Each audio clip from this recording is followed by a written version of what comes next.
వేరే వారి కొరకు మనం సమయము ఇవ్వకూడదు. ఈ అదర్స్ అనే దానిలో ఎవరెవరు వస్తారు? అబ్బాయి తల్లిదండ్రులు వస్తారు, అమ్మాయి తల్లిదండ్రులు వస్తారు. అబ్బాయి వైపు ఉన్నటువంటి తన తోబుట్టువులు, అక్కలు కానీ, చెల్లెళ్ళు కానీ, అన్నలు కానీ, తమ్ముళ్ళు కానీ, భార్య వైపు ఉన్నటువంటి తోబుట్టువులు వారు కూడా వస్తారు. అంకుళ్ళు, ఆంటీలు, చిన్నమ్మలు, చిన్నాన్నలు వీళ్ళందరూ కూడా వస్తారు. Number 1 category. నంబర్ 1. నంబర్ 2 కేటగిరీలో నీ పిల్లలు కూడా అదర్సే. నీ పిల్లలు, సొంత పిల్లలు కూడా అదర్సే. భార్య భర్త మధ్యలో పిల్లల కొరకు మనం ప్రాణం పెడతాం, కానీ చివరి వరకు ఉండేది భర్తకు భార్య, భార్యకు భర్త మాత్రమే. పిల్లల మధ్యలో వెళ్ళిపోతారు. అందుకని చాలాసార్లు కుటుంబాల్లో ఎక్కడ పరిస్థితి వస్తుందంటే పిల్లలు పిల్లలు పిల్లలు అని భర్తను భార్యను నెగ్లెక్ట్ చేస్తూ ఉంటారు. అలా చేయకూడదు. అలా అని పిల్లలు పట్టించుకోకూడదని కూడా కాదు, బ్యాలెన్స్ చేయాలి. ఆ తర్వాత 3వదిగా ప్రియులారా, ఎవరు అదర్స్లో వస్తారంటే ఇక మిగతా వారందరూ కూడా చర్చిలో ఉన్నవారు కానీ, స్నేహితులు కానీ, ఇంకెవరైనా సరే అదర్స్లో వస్తారు. వారు నీకు, నీ భార్యకు మధ్యలో రాకూడదు, రానివ్వకూడదు.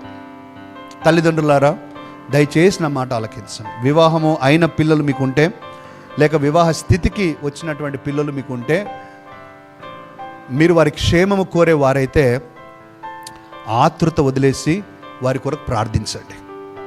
మీరు వారి కుటుంబాల్లో ఇన్వాల్వ్ కావద్దండి.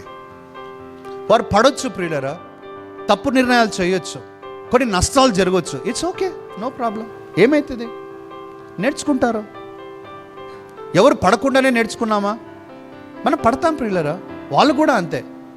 కొన్నిసార్లు ప్రియులరా, అంటే ఇది వాళ్ళు కొన్నిసార్లు కావాలని చేసేవారు కూడా ఉంటారా అనిపిస్తుంది ప్రియులరా.